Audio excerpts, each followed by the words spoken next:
옆에 분과 인사 한번 하겠습니다. 하나님의 은혜 많이 받으세요.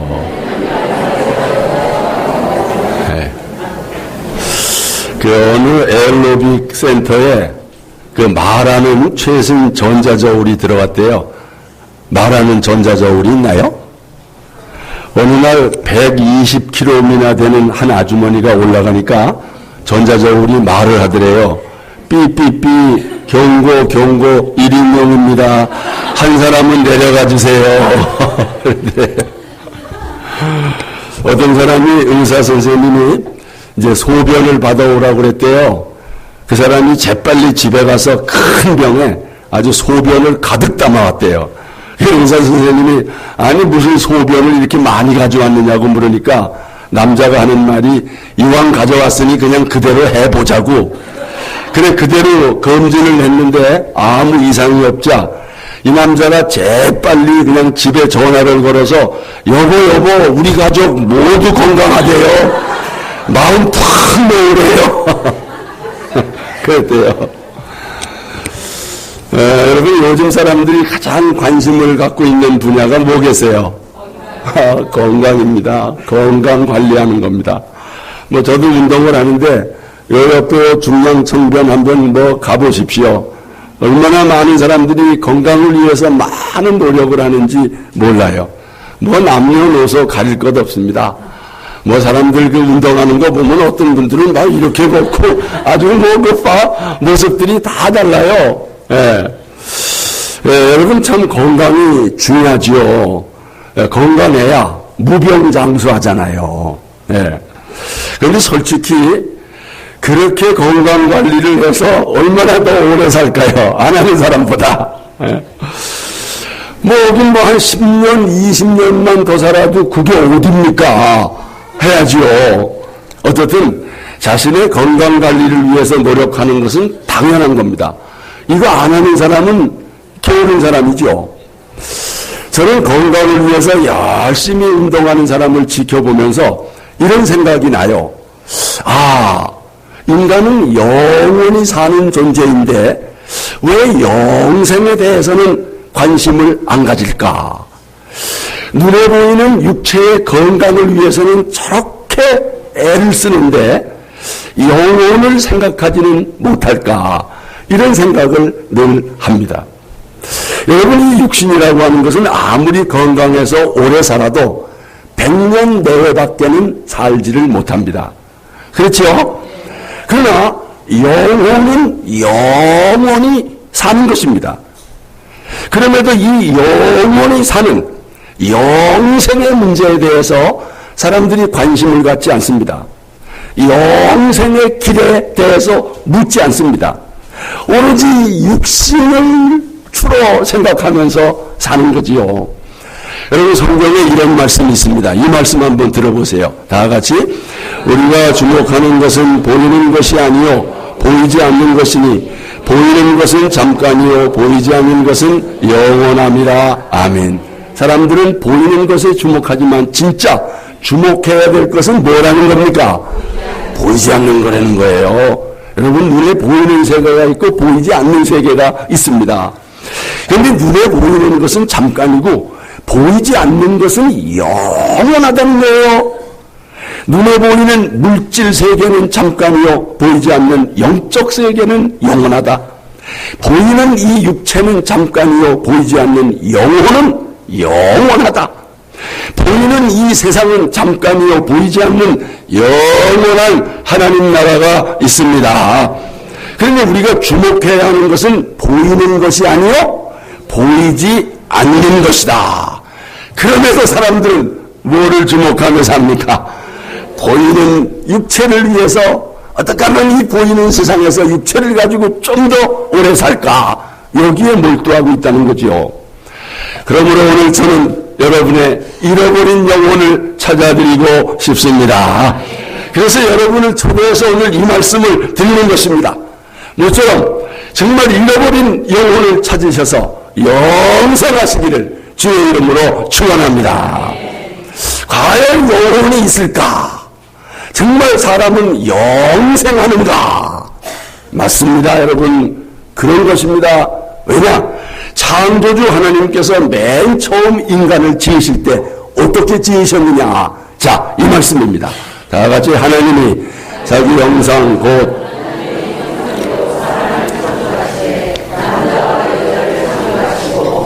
여호와 하나님이 땅에 흙으로 사람을 지으시고 생기를 그 코에 불어넣으시니 사람이 생명이 되니라. 아멘.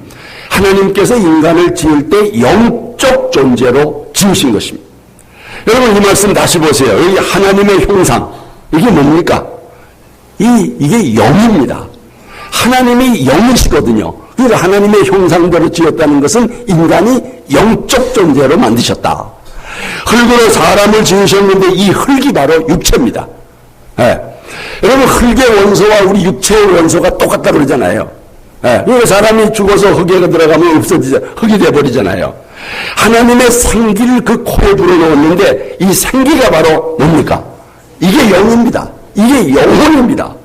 그래서 사람을 정확히 말하면 영과 혼과 몸으로 되어 있다. 자, 이 말씀이죠. 다 같이 여호와 너희 온 영과 혼과 몸이, 다시 너희 온 영과 혼과 몸이 우리 주 예수 그리스도께서 강림하실 때에 흠없게 보존되기를 원하노라.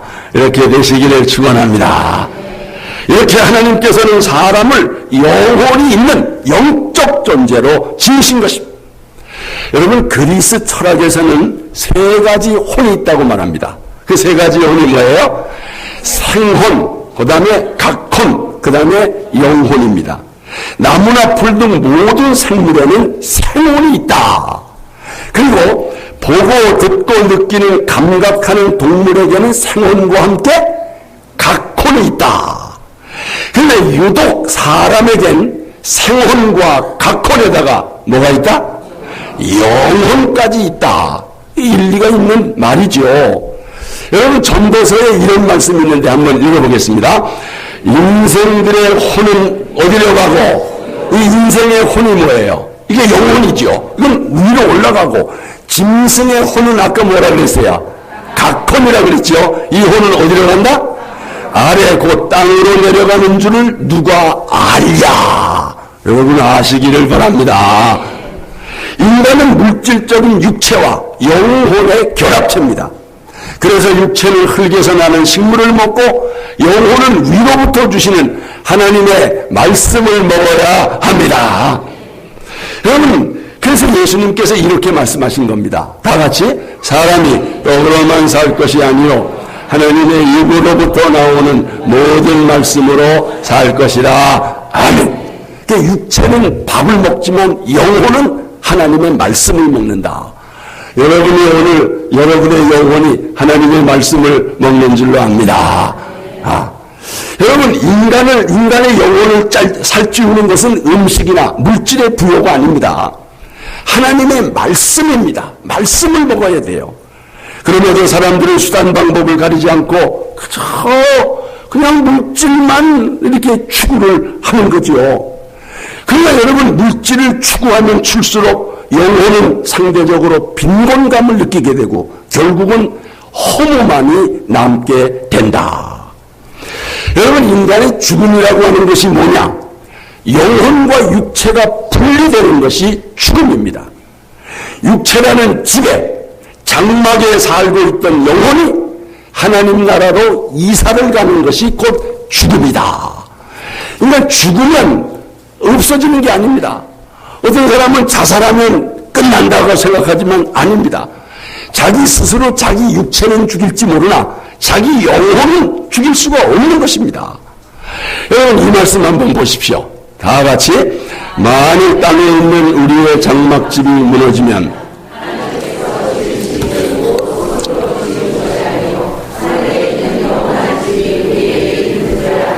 아멘. 이 말씀 한번 보세요. 우리의 장막집이 무너지면 이 장막집이 뭐예요? 육체입니다. 우리 육체가 죽으면 하늘에 있는 무슨 집이? 영원한 집이 우리에게 있는 줄 믿으시기를 바랍니다. 그래서 사람이 죽으면 뭐라 그래요? 어르신들 죽으면 죽었다 그래요? 뭐라 그래야? 돌아가셨다고 합니다.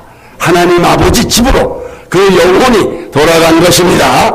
나그네 인생을 살다가 영혼의 본향 하늘 아버지 집으로 돌아가는 것, 이게 바로 죽음이다. 그렇다면 시신이라고 하는 것은 주인이 떠난 빈 집과 같은 것입니다. 여러분, 그럼에도 우리가 이제 육신만을 위해서 산다면 그거 얼마나 안타까워요. 예? 여러분, 제가 다시 한번 묻겠습니다. 영혼이 중요한 겁니까? 육신이 더 중요한 겁니까? 다시 묻습니다. 여러분 사는 집이 더 중요해요? 그 집에 사는 주인이 더 중요해요? 집이 더 중요하지 않아요? 집주인이 더 중요합니까? 여러분, 이건 집이에요. 이 장막, 육체. 이 육체의 장막 속에 영혼이 사는 거예요. 그러면 뭐가 더 중요한 거예요? 영혼이 중요한 거지요. 여러분, 반지곽이 중요해요? 반지 속에 있는 다이아몬드가 중요해요? 다이아몬드가 중요한 거지요. 아니, 근데 왜 육체에는 그렇게 관심을 가지시면서 영혼은 내팽개치고 사십니까? 영혼이 중요한 건데. 예? 그런데 육체도 중요합니다. 왜? 육체라고 하는 집이 없으면 영혼이 살 수가 없는 거예요. 육체가 병들면 영혼은 떠날 수밖에 없어요. 영혼도 육체라고 하는 곳에 있어야 되는 거예요. 그러니까 육체도 중요하지만 그러나 그 육체 속에 사는 영혼이 주인이고 더 중요하다. 우리 옆에 사람에게 이렇게 한번 인사하겠습니다. 영혼이 더 중요하대요. 영혼이 중요하대요. 영혼이.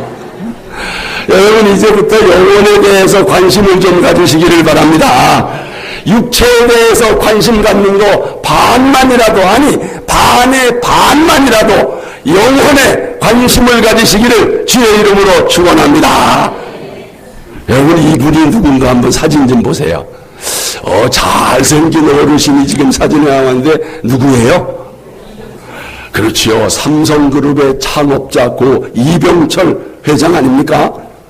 이분이 별세하기 전에 한 신부에게 보낸 24가지 질문이 공개가 됐어요. 그 24가지 중에 몇 가지를 소개하면 신의 존재를 어떻게 증명할 수 있나? 이분이 글씨도 잘 쓰더라고요. 아주 꼬박꼬박 한문 이런 질문을 한 겁니다. 신은 인간을 사랑했다면 왜 고통과 불행과 죽음을 주었는가? 신은 왜 악인을 만들었는가? 예수는 우리의 죄를 대신 속죄하기 위해 죽었다는데 우리의 죄란 무엇인가? 성경은 어떻게 만들어졌는가? 그리고 성경이 하나님의 말씀이라는 것을 어떻게 증명할 수 있는가? 종교란 무엇인가? 영혼이란 무엇인가? 인간이 죽은 후에 영혼은 죽지 않고 천국이나 지옥으로 간다는 것을 어떻게 믿을 수 있나? 지구의 종말은 오는가? 이런 등등의 24가지 질문을 한 신부에게 보낸 것입니다. 이병철 회장은 종교를 가지고 있지 않았다고 합니다. 그러나 사람이라면 누구나 죽음을 앞둔 시점에서 인생의 답을 갈구하는 이런 질문을 하게 된다는 거죠. 이 질문지는 한 신부에게 전해졌고 그 신부는 조만간 이 병철 회장을 만나기로 예정했다고 합니다. 그러나 이 회장의 건강이 악화되자 건강이 좀 회복되면 만납시다 연락이 왔지만은 이 회장은 폐암으로 한 달 후에 별세함으로 문답의 자리가 무산됐다고 합니다. 결국 영혼이란 무엇인가? 이 답을 듣지 못하고 돌아간 것입니다. 이 답을 듣고 돌아갔더라면 얼마나 좋았을까? 영혼이 영생하는 길을 들었다면 얼마나 좋았을까? 오늘 여러분은 영혼에 대한 답을 들을 수 있기를 축원합니다. 오늘 말씀의 제목이 바로 이것입니다. 영혼이란 무엇인가? 여러분, 공자님은 아침에 길을 찾을 수 있다면 저녁에 죽어도 좋다. 영혼이 영생하는 길, 그 길을 찾을 수 있기를 축원합니다. 그렇다면 여러분은 이병철 회장보다도 몇백 배 더 행복한 분이십니다. 적어도 오늘 영혼에 대한 이 말씀을 듣는 여러분들 모두는 참으로 복을 받으신 분들입니다. 여러분, 영혼의 존재를 믿으십니까? 영혼이 진짜 있다고 믿습니까? 영혼이 있지요. 당연히 있어요. 여러분, 1907년 매사추세츠 병원 의사인 던컨 맥두걸이라고 하는 사람이 놀라운 실험을 했는데 영혼의 무게를 재는 실험을 했습니다. 사람이 죽은 뒤에 영혼이 육체를 떠난다면 그것을 물리적으로 측정하는 것이 가능하지 않겠느냐, 이런 아이디어가 떠올랐어요. 그래서 당시 가장 정밀한 저울을 정착한 침대를 만들어서 임종 직전의 환자 6명의 몸무게를 4시간 동안 측정했습니다. 결과 6명의 환자의 몸무게가 숨을 거두는 순간, 영혼이 육체를 떠나는 순간 갑자기 21g의 무게가 줄어들었던 것입니다. 여러분, 놀라웠어요.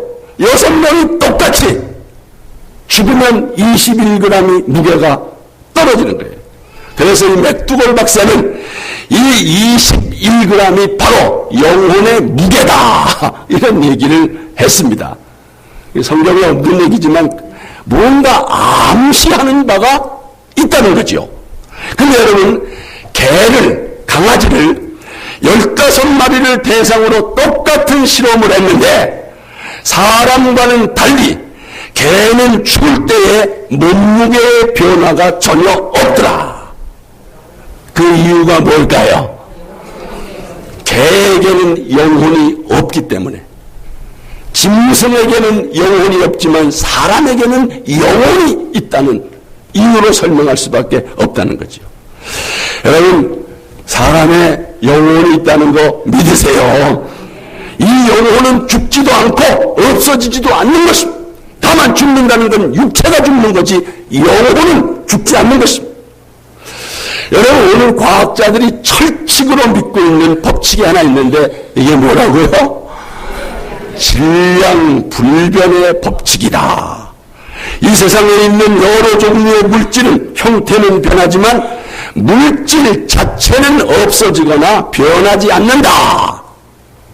이때 형태만 변하는 것을 가르쳐서 무슨 변화? 네, 다들 잊어버리셨군요.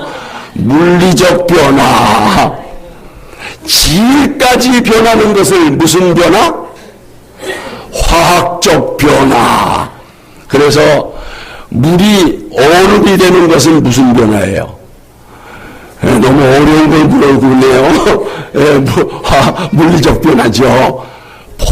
물이 포도주가 되면 화학적 변화죠. 근데 여러분, 이렇게 형태가 변하든지 질이 변하든지 간에 그 물질의 원자는 우주 속에 어딘가 그대로 있다.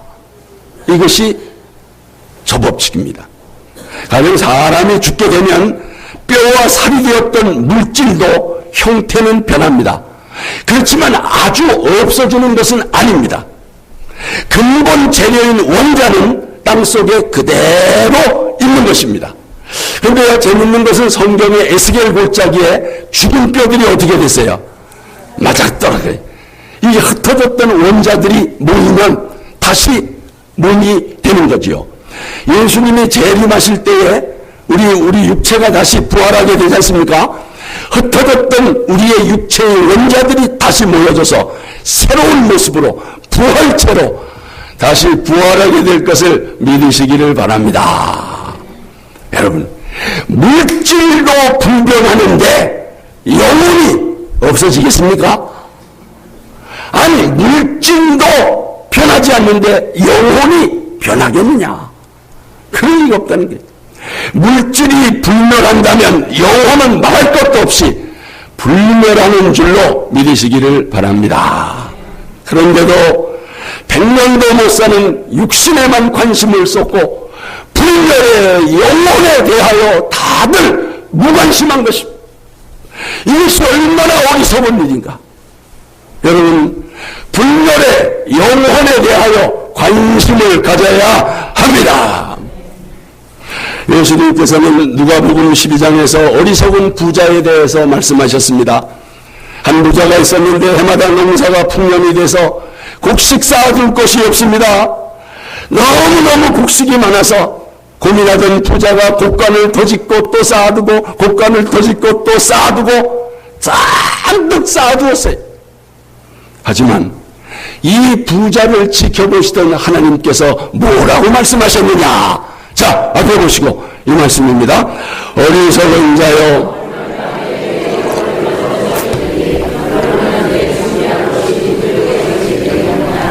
어리석은 자요. 이 부자가 어리석은 것은 물실만 쌓아놓을 줄 알았지 영혼을 위한 준비를 전혀 하지 않고 있었어. 양식을 위해서 계속 창고는 지을 줄 알았지 자신의 영혼의 집을 준비하지 못하는 것입니다. 이 부자는 영혼이 돌아갈 곳을 준비하지 못했습니다. 여러분은 영혼이 돌아갈 곳을 준비하였습니까? 이 세상을 떠날 때 영혼이 돌아갈 집이 있습니까? 해가 졌는데도 돌아갈 집이 없는 사람은 불쌍한 사람입니다. 영혼의 노숙자가 되는 것입니다.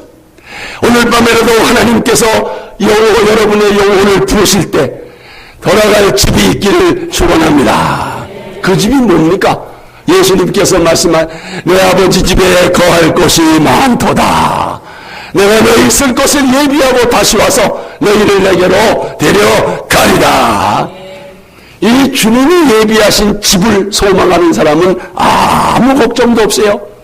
이런 사람은 하나님께서 그 영혼을 부르실 때 예수님처럼 스데반 집사처럼 아버지여 내 영혼을 받으소서 기도하면서 영혼이 아버지의 품 안에 안기게 되는 것입니다. 우리도 언젠가 하나님께서 우리의 영혼을 부르실 때에 다 같이 아버지여 내 영혼을 받으소서 이렇게 기도할 수 있기를 축원합니다. 여기 계신 여러분들 꼭 한번 기억하십시오. 여러분이 앞으로 교회를 다니든 안 다니든 상관없이 언젠가 죽음이 먹혔을 때 하나님이 내 영혼을 부르실 때 아버지여 내 영혼을 받으소서 기도하시기를 축원합니다. 몰라요. 하나님이 여러분의 영혼을 받아주실지. 예수님 오른편 강도가 평생 강도짓만 하다가 죽어가는데 마지막 주여 아버지의 나라에서 저를 기억해 주십시오 딱 한 번 기도했을 때 주님은 오늘 내가 나와 함께 낙원에 있으리라. 여러분 기억하십시오. 여러분이 언젠가 여러분의 영혼이 세상을 떠나려고 하는 시점 오늘 저의 설교를 기억하고 다시 한번 아버지요 다같이 아버지요 내 영혼을 받으소서. 여러분 주님이 여러분을 구원해 주시기를 축원합니다. 이 말씀 한번 보십시오. 이 약속의 말씀이요. 다같이 누구든지 주의 이름을 부르는 자는 구원을 받으리라. 주님의 이름을 부르면 구원을 받는다고 했으니까. 어떤 사람이 길을 걸어가는데 한 전도자가 전도지를 건네면서 당신은 영혼이 돌아갈 것을 준비하였나요? 대수롭지 않게 지나쳤지만 그 사람의 머릿속에는 영혼이 돌아갈 곳 이 말이 계속 맴돌았어. 고민 끝에 그는 영혼이 돌아갈 곳을 찾아 나섰습니다. 드디어 교회에 가서 길이요 진리요 생명이신 예수님을 만났습니다. 얼마나 행복하던지요. 여러분 오늘 밤에라도 하나님께서 우리의 영혼을 부르실지 모릅니다. 그럴 때에 여러분 이 기도 가운데서 주님께로 돌아가야 합니다. 여러분 제가 한 가지 분명히 예언합니다. 앞으로 100년 후에 여러분 중에 이 세상에 남을 사람 있어요 없어요? 한 사람도 없이 다 없습니다. 여러분 인생은 100년도 안 돼서 끝나고 사라질 존재입니다. 그게 육신입니다. 성경은 이렇게 말하지요. 다 같이 내일 일을 너희가 알지 못하는도다. 너희 생명이 무엇이냐. 너희는 아침에 잠깐 보이다가 없어지는 뭐라는 거예요. 안개와 같은 인생. 안개와 같은 인생. 그게 육신의 삶입니다, 여러분. 그럼에도 이렇게 닥칠 죽음을 준비하지 않고 어찌 살겠습니까? 죽음 없이 죽음을 맞는다는 것은 어리석은 일이고 위험한 일입니다. 여러분, 본문의 어리석은 부자는 자신의 죽음에 대하여 단 한 번도 생각해 본 일이 없습니다. 오로지 먹고 마시고 노는 것에만 관심을 가졌습니다. 더욱이 부자가 어리석은 것은 재물을 쌓아놓고 영원히 평안하기를 바랬습니다. 이 부자의 말 좀 한번 들어보세요. 다 같이. 내가 내 영혼에게 이르되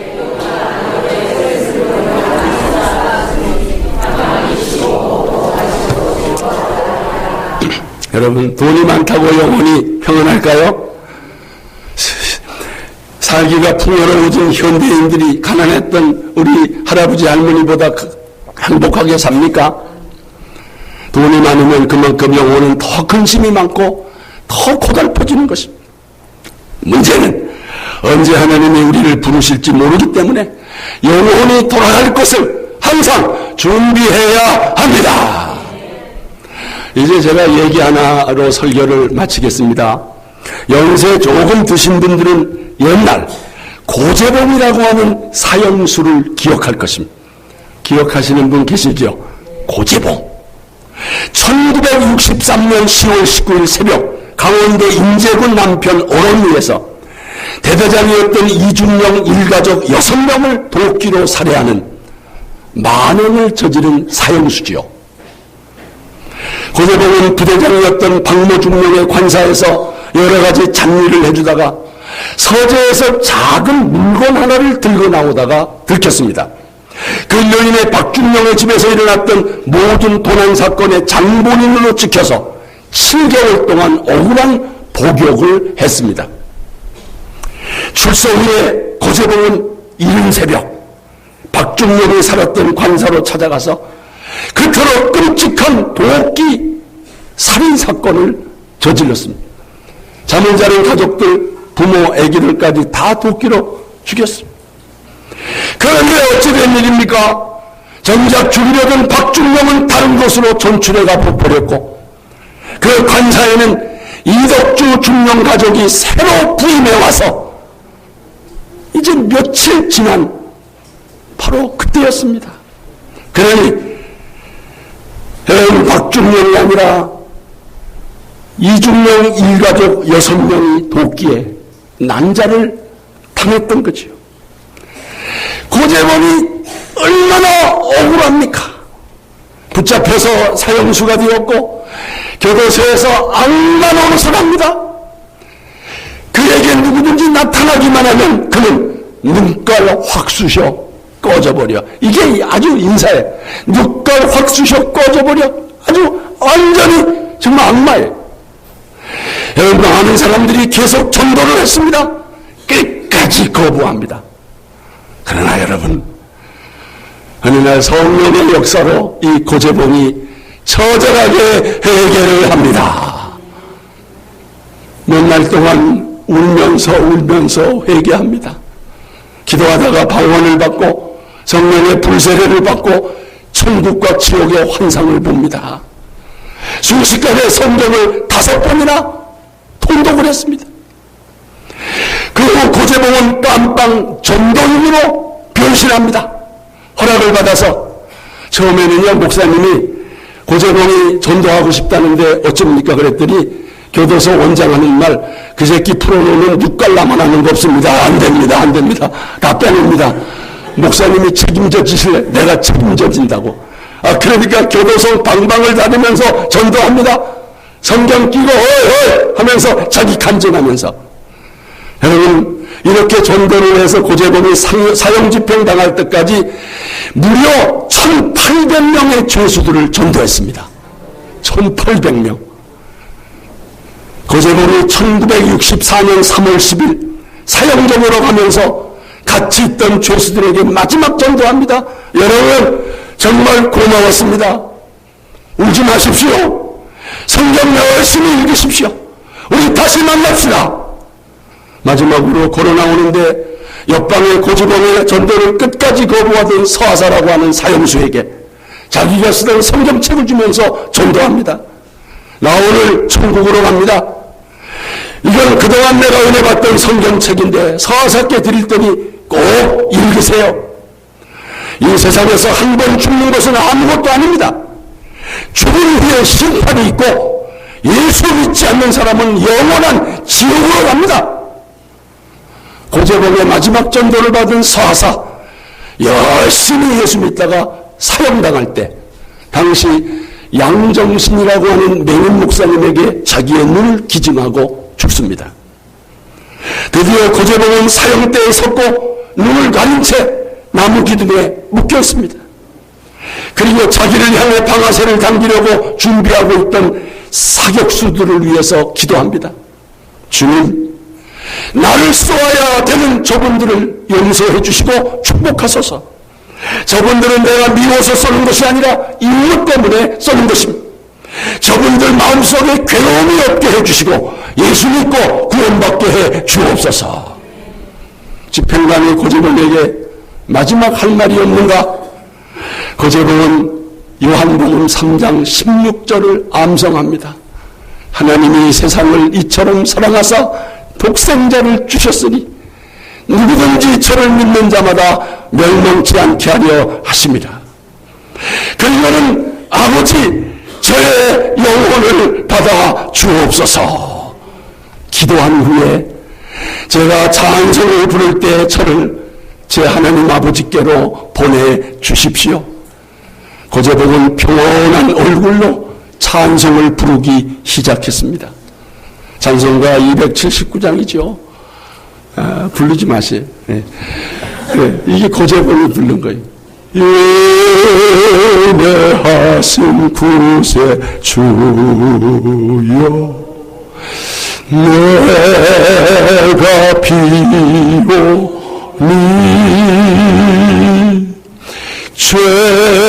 죄인오라 하실 때에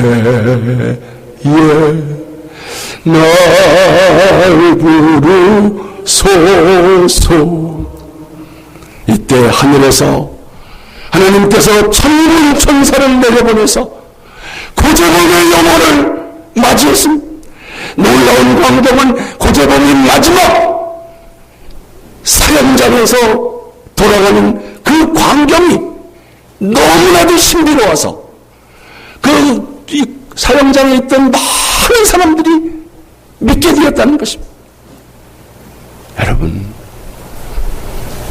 하나님께서 우리의 영혼을 지으셨는데 그 영혼이 우리가 죄를 짓고 하나님과 분리됨으로 영혼이 죽은 것입니다. 그러나 하나님께서 우리의 죄를 위해 예수님을 보내주셔서 우리의 죄를 십자가에서 대속하게 하시고 그 예수를 믿는 자에게 모든 죄를 용서해 주시고 영혼을 구원해 주시는 줄로 믿습니다. 그래서 우리의 영혼이 떠나도 하늘나라 가게 되는 것입니다. 여러분, 구원의 길은 간단합니다. 내가 죄인임을 고백하고 나의 죄를 대신해서 십자가를 지신 예수님을 믿으면 하나님께서 우리의 영혼을 구원하셔서 이 세상 끝나더라도 천국에서 영원히 살게 하실 줄 믿습니다. 우리 함께 인내하신 구세주여 함께 찬양을 드리겠습니다.